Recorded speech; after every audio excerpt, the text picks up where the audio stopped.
If you have plenty of sales and never enough money, something's not adding up. And here's where I look to figure out what's really going on.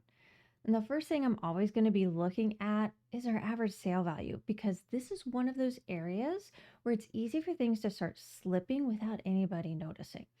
And this is going to comprise so much information. So we're looking at here, if our average sale value is going down, why is it going down? Are we discounting? Again, if so, why? What's our sales mix? What items are we selling? Who are we selling them to? Are there upsells that we're making or failing to make? What's really going on with the reason behind the average value of each sale going down? Because you can have tons of sales, but if the value of each sale is less and less and less, you are literally working harder for less. And speaking of, next part is going to be, well, are we pricing effectively? And this does get a little bit into the previous one, but it's a lot more interesting because frequently I find people kind of set it and forget it when it gets to pricing. But if you're looking at tariffs, they're here, they're gone, they're back, they're who knows where they are. All of our supplies, all of our costs generally keep going up. But if we aren't making sure we're adjusting our pricing to match that, then what are we even doing? We're going to start losing money, right? And it's a very easy way to lose money. It's a very slippery slope for people to not realize what it actually costs them right now to produce what they sell. And then, hey, let me make sure that I'm charging enough to cover my costs plus my additional costs. And you know what part of the additional costs are? Owner pay. That one always gets forgotten when it comes to pricing. And one that not many people look at, but man, is it important, is timing. So, what is our cash timing? Because if we have money going out before we have money coming in, of course, you don't have anything in your bank. So, really take a moment and look at, when is money in? When is it going out? Am I paying bills? Am I paying vendors before I should? Is there a way that I can get clients to pay me a little faster? Is there something I need to do when it comes to my invoicing and follow up? These are all critical things that easily get overlooked. I can't tell you how many times I've talked to someone and their whole invoice follow up is, oh, I think QuickBooks sends out a reminder. That is a recipe for trouble. And then the next part is, well, you know what? Sometimes that growth isn't really fixing your problems, it's just making them more expensive. So, is growth exposing areas where we've got cracks in our systems?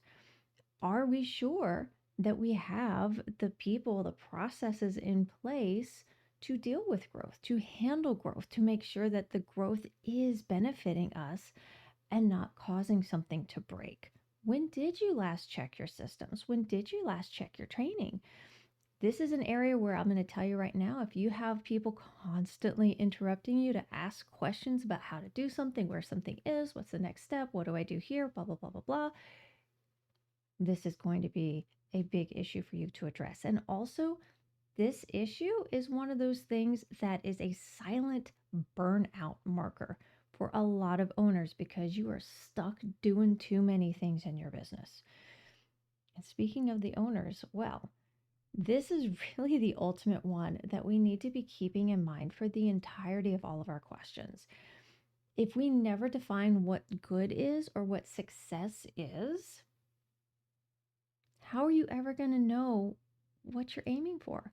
If you don't know your final destination, you can't get your roadmap to get you there in the first place.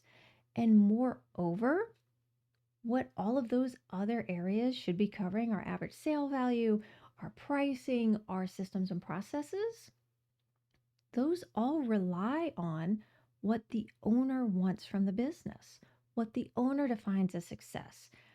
It's going to be a different set of metrics that we're going to be looking at and needing to achieve in all of those areas based on whether you're trying to get out of debt in the next 3 years or you just want to spend more time with your kids. So, yep, we absolutely want more money in that bank. Trust me, I hear you. I am there with you.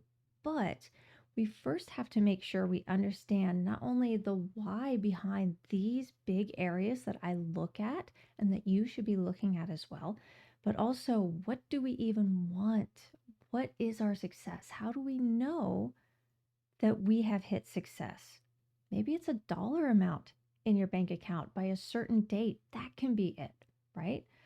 So, really take some time and think about it so you can understand what's holding you back. Start analyzing your business like a CFO. Numbers are great, absolutely, but you got to understand the why behind those numbers, especially when you have those sales, but you don't have the money sitting in the bank to show for all your hard work. Thank you so much for joining me today. I've got a freebie for you, 10 questions every CEO must be able to answer about their business. Feel free to grab it. See if it helps you out. Cover some of these issues in there. If you have more questions, reach on out. I'm always happy to help. If there's a topic you want to see me cover in a video, abs a tip, just let me know. Give a shout. Until then, go forth and profit, everybody.